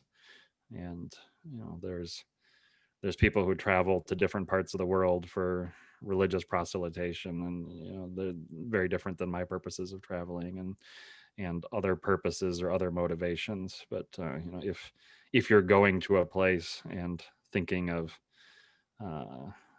willingly breaking the laws or conduct that is not sanctioned, that those are consequences you should reckon with. But travelers that to a number of countries that will say, say like a Turkmenistan, where pretty much every nationality has to have a guide with them. And it's another one where, again, the rules are made very clear. And if you were to go to such a place and try to make political demonstrations, you could expect that those consequences would be there. And that's part of the decision you make to travel to a destination or not. On the political question, say about a decade ago, it was a very big thing overseas. Burmese community is largely saying, don't travel to Myanmar.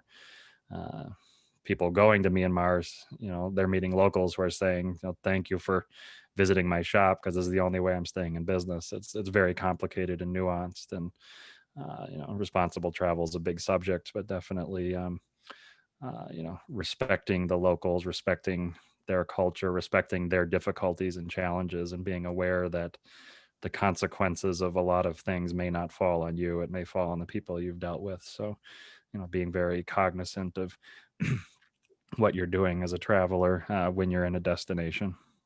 Right. Let's A follow-up question to that would be Rachel's, who just asked, is there anything you did early on in your traveling life that you now cringe at? One of her coworkers attended a live beheading and now feels terrible about it, obviously. But I think a more common one is like riding elephants or doing something that, 20 years ago wasn't seen as so taboo. And now, like, if you've done it, you don't want to tell anyone. So I don't want to tell anyone, but I'm willing to tell everyone. Exactly, because we're for your community. We won't judge you. These are early travel mistakes. Any time I've lost my temper, which actually some of you who know me might be surprised that I ever lose my temper, but there are times where I've lost my temper and I've always regretted it afterwards. And especially as an American, I end up feeling like, God, I just became everything I don't want to be. And it's never been helpful. It's never been productive. It doesn't matter where I've been. And so I can look back and it's in the US too. I mean, so those are the specific ones. I mean, animal activities is something I want to know more about. I've not participated in a lot. I mean, it's not, yeah, I mean, in hindsight, it sounds stupid. Like in Belize, you get in the water and they start throwing meat chunks and have the sharks swim around you. And it's like, is that something I really signed up for? And I've actually, through my wife, gotten much more interested in animal welfare and interest. So we're big on the wombats of Australia. So that's some charities we're involved in and supporting their conservation. So I've been learning more in that respect. Great. And then Christina's asking, from traveling to so many countries and meeting so many people in different countries, what's the biggest lesson that you've learned? I guess it's the corny answer that there's so many good people in the world, and it really. I mentioned a lesson about how people want to love their homeland and their country and want to have a good life. I mean, it's obvious, but you don't always think about it when your perception of a place is, can be negative. But there's so many great people, and there really is limitless variety, and it's so interesting. And I'm naturally not that. I'm very introverted, so it's taken a long time to come out. I mean, to be a little bit of Erica at times, but I mean, even politics. I mean, I remember in the lead up to the 2016 U.S. election, I was held up at a toll booth in Morocco for like 20 minutes with traffic backed up behind me because the guy kept asking questions about the system. I mean, just funny things like that. But there's just and there's no end of variety, and anybody who says that the world's getting more the same, and I mean, even if countries are building shopping malls or have McDonald's, I mean, you see a green curry burger at McDonald's and you're in a different place than where you started. And so that variety never runs out and is always fascinating to me. Yeah. And then somebody without a name is saying that they work with senior citizens, and can you tell them about someone that's a really cool older person that you've met during your travels, whether they're a traveler or a local person? Oh yeah, I mean, for travelers, I mean, we've got Jordan Ruth Bauman right on the call here. She's listed as owner. I mean, she'll tell you how she sleeps on the floor of huts in Africa on her trips and that. I mean, if you're looking at the Counting Countries podcast, there's a number of travelers that are in their 60s, 70s, 80s. Look up Audrey Walsworth, who I've had the chance to travel with and get to know a bit. By most evidence, the first woman to travel to every country in the world, and essentially her and her husband were successful entrepreneurs in Kansas City, and she likes to travel, he doesn't, and she just started traveling, and in the 80s, 90s went to every country in the world, and I talked to her frequently, and so there's so many travelers that are of ages that if you're young, you think how can they be doing that? But I've a Traveler Century Club event in Barcelona a couple years ago, Audrey and several other travelers that had completed the TCC list or nearly, that were in their late 80s even, and they were up from morning till partying at midnight, and I was exhausted, and I'm like, how do these people even do that? I mean, there are just incredible travelers and ways to travel at all stages of life, and different physical challenges that we have at different times or different circumstances. Traveling with kids, traveling with this, that, and there's been travelers doing it in every possible way. And then Mhm. that brings me to one of the earliest questions from Mhm. Hader, who is asking, she has a 4 and a 7-year-old, Mhm. and so like they have very limited holidays and travel opportunities, and her goal is to travel to 100 countries by the time she's 50, giving her about 12 years. Mhm. And they're at 26 right now. So should she do some trips on her own and leave the family behind to get to her goal faster and cheaper? Or how do other people that you've met like deal with this? Yeah, there's a lot of approaches. I can recommend a blog, Michael W. Travels. He's a special education instructor in Brooklyn, New York. And he's got this goal, and he travels with his, I think it's 2 kids as well, and his wife. And there's some trips where he's taken on his own, and within their relationship, they work out on that. And then others, for instance, Fiji is the big hub because of Fiji Airways for a number of Pacific islands. And so if you look at his site, he's documented how they took a family trip, and they agreed that for a few days the family would stay in Fiji while he goes to Tuvalu and back, and these kind of things. So each family has their own dynamics. Surprising family members is not a good thing generally with I'm going to be away, but negotiating it and figuring out, and if your family loves you and understands that there's different things in life that one does or a group does, and so finding that balance and variety. I mean, I think it's great. And when you are able to take kids, I mean, I don't have kids, so I've never tested this out, but my rationale has always been I would just say, well, there are kids in that country, so it should be fine. Having kids with is a door opener. And some couples I've known will be like, in your case, you said 2 kids, so that you'll travel with one time and one the other time, and go to someplace special so they get this attention time. But I think there's I mentioned Joan with Bauman. I mean, there's several of you on the call that are much better at answering this, but it's being creative and what's possible, and involving kids in it, and making them part of the project, getting them excited about the map, filling it in, their mommy's cool. Yeah, we actually had Laura, who's the chapter leader of San Diego, chime in with the fact that her kids are 12 and 13, or 13 and 14. They've been to 46 countries each.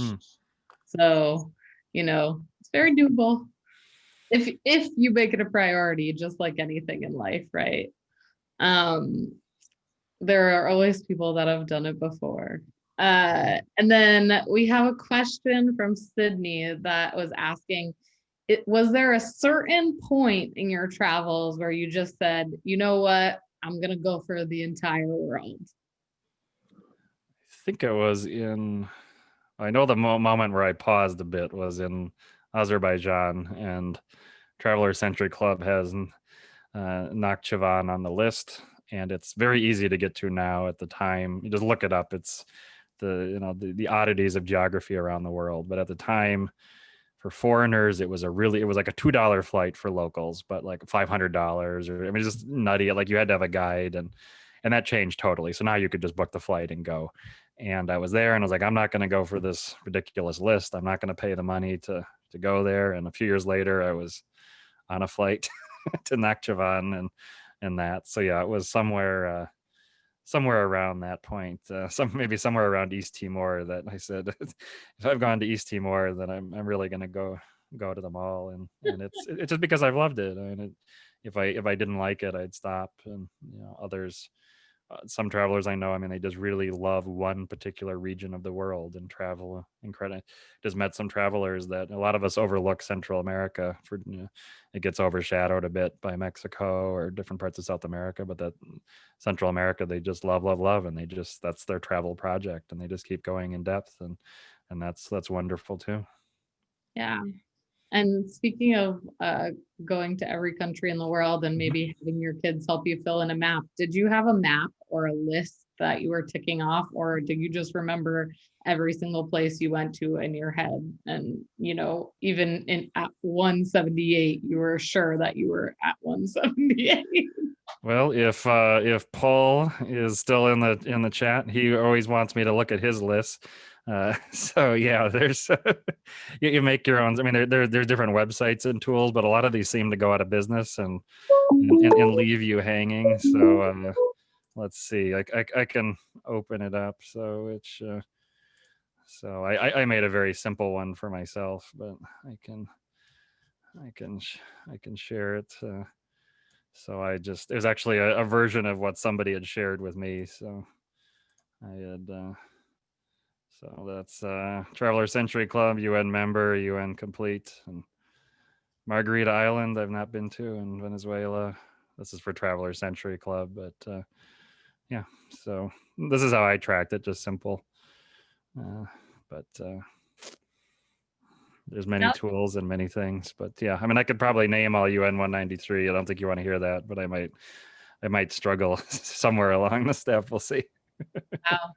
193. Can you name all the states in the US? No, I'm just kidding. I went to the 50 US states after I finished UN 193. So I'm Really? from Minnesota. Yeah. So it just was never a priority, but then it became incredible in places like the Channel Islands. But I'm from Minnesota, so I thought it was poetic to finish in Mississippi. So that Alabama and Mississippi were 49 and 50 for me. Wow. Elizabeth was wondering, how did it feel when you reached the 193rd country? Was it happiness or was it emptiness? And what did you feel like you wanted to do next? Yes, it was mixed feelings, bittersweet, and a bit of emptiness. I knew that I love the planning more than the trip, more than the coming back. And also because the country I was visiting was in a decade of strife and destruction. So going and doing a jig in a square in Syria was not something I was going to do. I mean, I felt good about visiting, and that it was at a point where it was some locals were able to resume, and these were guest houses that had not had a guest in 8 years, that I was able to be a paying guest. So I felt there was some meaning to that, but as a place to celebrate, that's something that would be a bit tough. I'll find the picture, but I'll probably end up with tears in my eyes when I tell the story. But the woman who got my visa eventually, and one fixer stole my money. I mean, it was over 2 years of all kinds of stuff. But the fixer who eventually found was able to get my visa, I got to know her, and she was there at the beginning of my trip when I arrived and at the end. And as I got to know a little bit about her story, she's one of several 100,000 stateless persons in Syria. So the conflicts in Lebanon and in Palestine and that. And so Syria has a reputation for, in the 90s, during these conflicts, they took in all of these people, and they have been allowed to live and work and prosper. And by many saying that I'm not an expert on the politics of the region at all, but it was brought up time and again that they have done well for these people. And actually one of the great resentments is they felt that during Syria's conflict that neighboring countries have not reciprocated in the way they felt they did at that time. But so she's a stateless person. She can live, work, have her family in Syria, but no country in the world will let her travel anywhere. And so talking with her, she and I said, I feel so guilty that I can celebrate 193 and you're on one. And she just said, I travel vicariously through you all. And so I had her do a live stream to my high school, actually, in Minneapolis, and talk about her life story. But that kind of thing is, as I said, so it wasn't like I picked 193 to be Bahamas and have a beach party. So it was very meaningful and a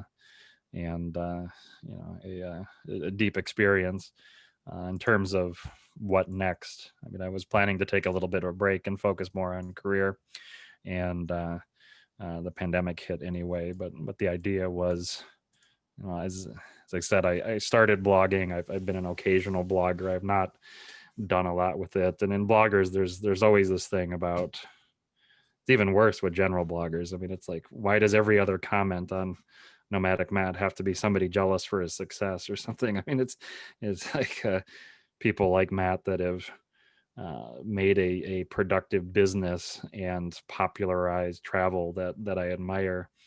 I've, in a small way, I've done that, but to want to make a bigger difference to people and to think about, going back and blogging trips from 2014 is not useful, but what ways to turn that from, as I said, a very selfish pursuit into something that has more benefit and use is something that I want to put some focus on too, and see, what it's going to mean.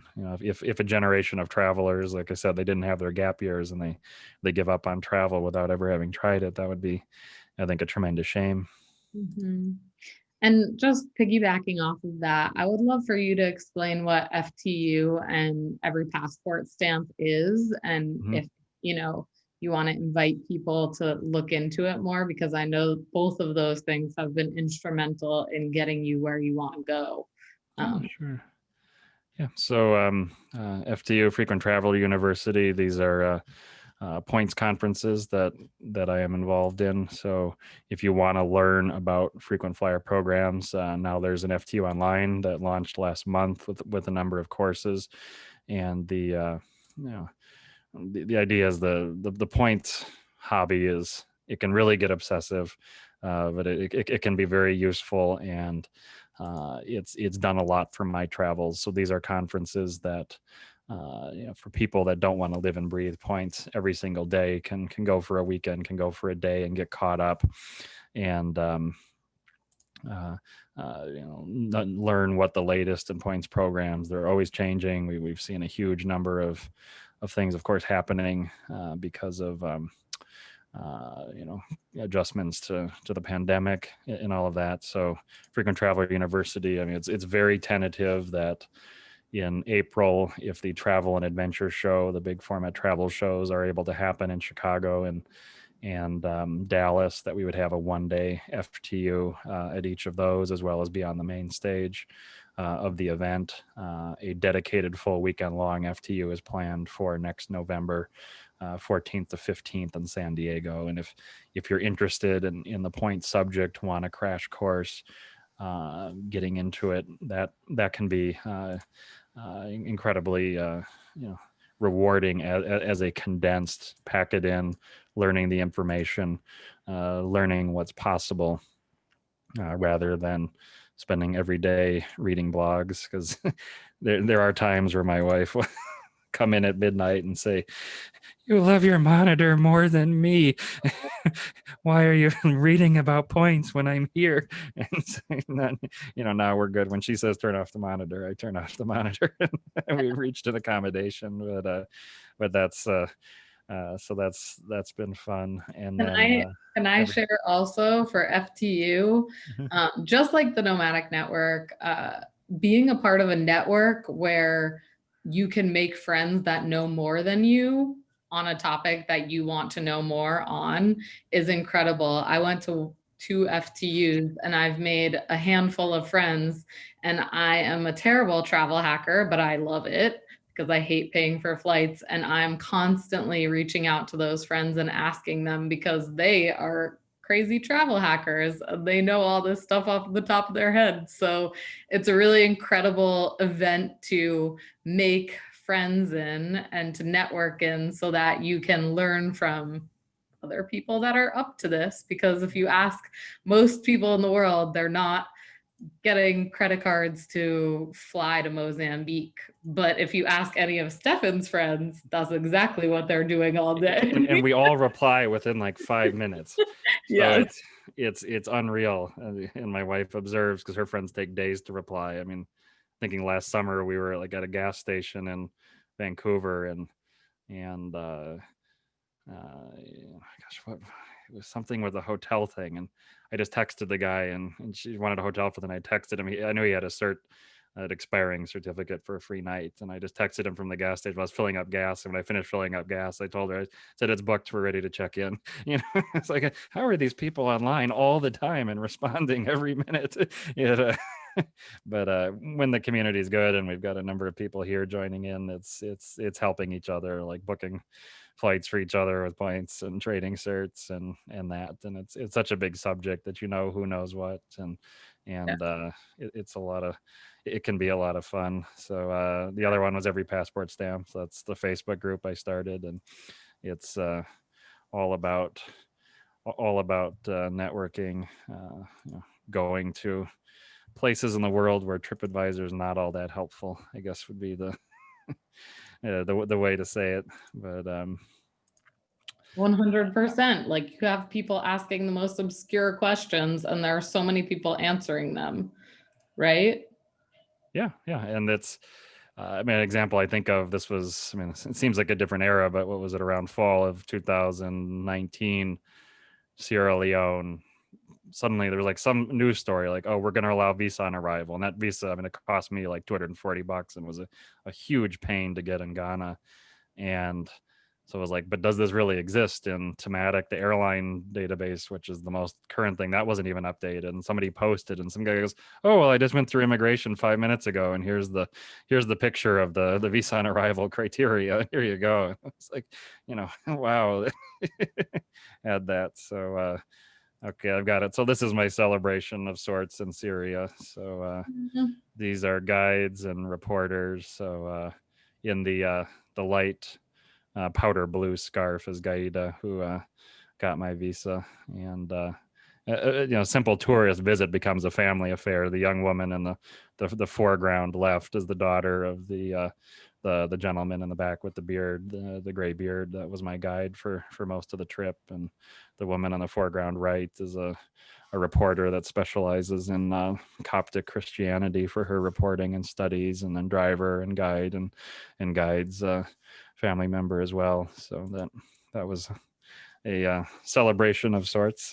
But as I said, it was in the garden of the National Museum. It wasn't it wasn't a Ryanair get shit faced in Bratislava trip with the blokes.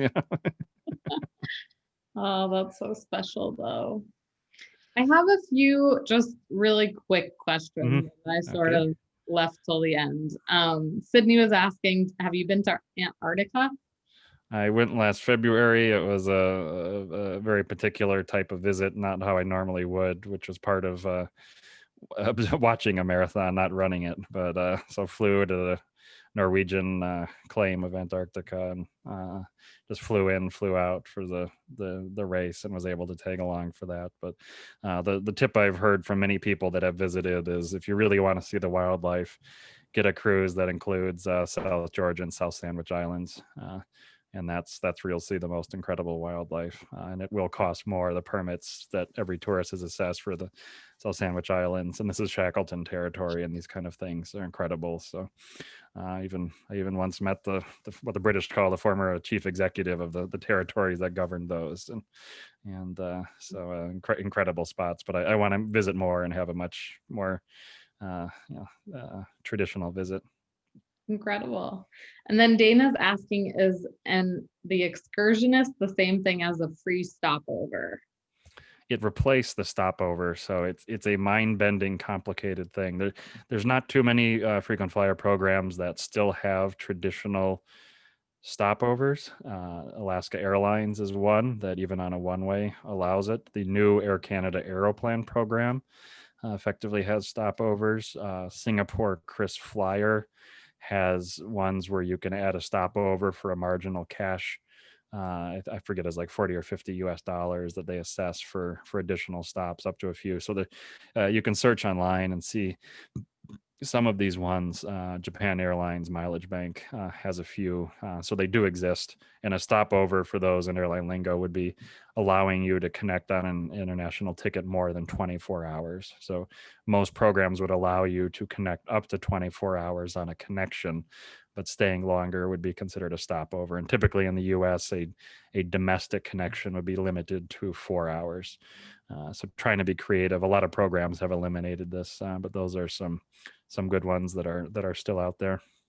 I would just like to point out that Brian Lim, who I met at FTU, also said frequent miler has a good excursionist perk, and that you guys should really connect with people at FTU, because this is exactly what I'm talking about. They know it off the top of their heads, right? They absolutely do. Yeah. Okay. Also, how did you get into Eritrea? Because Dana is saying that Chris Gillibo was kicked out for some reason. Was that I mean, Chris Gilbo was kicked out because he entered without a visa, and they didn't have visa on arrival. So, I mean, he knew what he knew the chances of getting in were not high. So that was one approach. It's not the easiest, but there's been several agencies that have been able to work with travelers. It hasn't been totally closed off. So, gosh, what's the name of the agency I worked with? Is it called Oasis? And it's all women run. Fascinating group, because many of the men in the country are no longer in the country, either to avoid military service, or afterwards they often go overseas to make their livings and send foreign currency back home. So it was a very good experience, and it looked like there was more liberalization coming, and then it seems to have been on hold. I'm not as everything's been frozen a bit with that, but that Eritrea and a number of countries that had been difficult in the past few years, where it had gotten was that you would find an agency who could get you visa on arrival clearance, because a lot of countries like that wouldn't necessarily have functioning or that many overseas embassies and consulates. And so then you would get that clearance that would allow you to board the flight, and then they would have the documentation waiting in the immigration office when you would arrive. And so that's the process I followed. And some of these experiences are just marvelous. I mean, Guinea-Bissau it's not a difficult one. It was visa on arrival, but I got in, and it was like a 17-year-old kid listening to a Walkman with rock and roll blaring. That was the immigration officer doing visas. And it was all very professional, but it was like, maybe this kid is the one that has the penmanship and can read English or something, but it was just, he just, writes it and you're in. And what an experience. And then Katie was asking, how much planning do you do in terms of like researching the best way to get into each country and how to spend your time in the country? I'm an obsessive planner, and as I said, I enjoy that even more than the trip. So I do a lot and plan it out to the minute, and then I usually rip it up when I'm there and redo it to what my interests are. So I don't force myself to stick to it, but I do have this desire to plan it all. And as I said, the plans often totally change, and I'm fully fine with changing that and adapting. And I think that whole mix of it is wonderful to do. But I really love. I mean, it sounds very, very old fashioned and creaky, but if you get a pre-2011 Lonely Planet before BBC and all of that, and you go cover to cover and look at all the regions, that's still, I think, the best source to get a comprehensive view of almost every country. You want to see the World War II sites and in Tarawa, they're still there, and I just love systematically going through that and looking at all the regions in a country, getting a view. And you can use a different planning tool, but having that broad view, and then really picking what I want to see and what itineraries I can put together. I love doing that, and that gets beyond so much of the way the web is designed now, of course, is designed to give you the answer that the website either wants to give you or thinks you want. And so finding any method you can to disrupt that a bit and just systematically go through a place. I mean, you could take, you want to be online, you could take the Nomad Mania website, which divides countries on their criteria into many different regions, and then just look at each of these regions and research them online. And this country has 10 different regions by this criteria. Find out what's famous and interesting in them, connect the dots, and see. And a lot of what I've loved in my travels is what I call offbeat and off season. when there's not visitors, and it's not necessarily the main thing, but it's fascinating in its own right. And so I try to have that broad survey approach, and then go down into what interests me. And it's not always even what interests me. It's what I think makes that country distinctive. There's a lot of great beaches in the world, but a lot of ones I wouldn't say that should be the only thing you visit on your trip. If you go to Seychelles, I mean, those are off the charts incredible, and that's one of the great highlights of the country. But a lot of places, the beach looks the same as another beach. So, finding an experience, a cultural experience that may not be what you think you will like best, but is the experience that is really distinctive, and you're only going to have it there or see it at its best when you're there. I try to seek those things out, and then happenstance, I love to walk and just walk and walk and walk, or take a public bus and get lost and walk into supermarkets and markets and things like that, and just explore that way as well. That's incredible. All right, this is the last Mhm. question, and I'm going to rephrase it a little. It's from Mhm. Newmore, and they're asking, what do you consider as more worthwhile? And I'm gonna say, like, if you were to give somebody that's only been to a handful of countries and that has the idea that they want to travel to every country in the world, is it visiting more countries, or is it spending like a month or two in each country? Like, if they had a choice and all things were equal, which one would you veer them towards? However long you stay, there will be some Scandinavian sitting in the corner who tells you didn't stay long enough by one day. So uh, I found on Facebook, I thought the Americans would be more of the problem, but it's the snarkiness of the Europeans that can come out when you offend their sensibilities of how to travel, that the tempers can flare. I mentioned earlier that I found in my life that living in a place, I mean, a decade is a very long time, but living in one place for a very long time, that I felt that after the 2-year mark, you really become a local in many respects that I don't think, certainly not a month stay is. To me, a month stay is depth, but it's not dramatically different depth than, we'll say, a 5-day stay or a 10-day stay.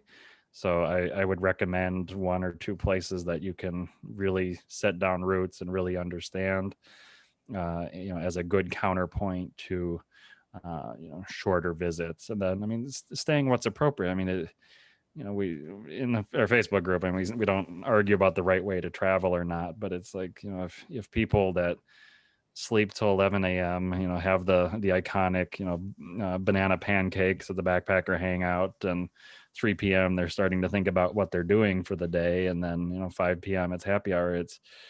That is a fundamentally different thing than being up at dawn and going to the wet market and seeing the fishermen coming in Mauritania. And so, how you make the quality of your experience and what you're doing, putting the most in your time. I mean, I think the most impactful time is the first 24 hours. If you just hit the ground running and take in everything you can, that's the most valuable. And everything else that you can add is a bonus on top of that. But really diving in the swim of things and getting out and about, would be the way. I mean, my blog's Rapid Travel Chai, so I've taken some very fast trips. So I tip my hand in that way. But it's, and also, I mean, it's where you're choosing to spend time. And I mean, it'd be wonderful to visit every museum in Paris, but I think if you pick a place that's very different from the lifestyle you're familiar with, like what's maybe surprised me a little bit that I didn't think of so much is the places that have fascinated me the most have been the really small geographic places. Because I'm from the United States, we walk with our arms swinging open, and space is everywhere to us. And then I lived in China, where there's also a huge country and huge population, and so visiting a very small island where, I mean, where truly everybody knows each other, and they wave to each other when they drive by, and what it means to be in such a small community. Visiting Tristan da Cunha, and I mean, they're one of the reasons they're there is they have a sexual assault case, and you've got 275 people. How do you handle that when, these kind of things? I mean, it's fascinated me. So I'd really be curious to live in a very small territory for some period of time and get that very different perspective.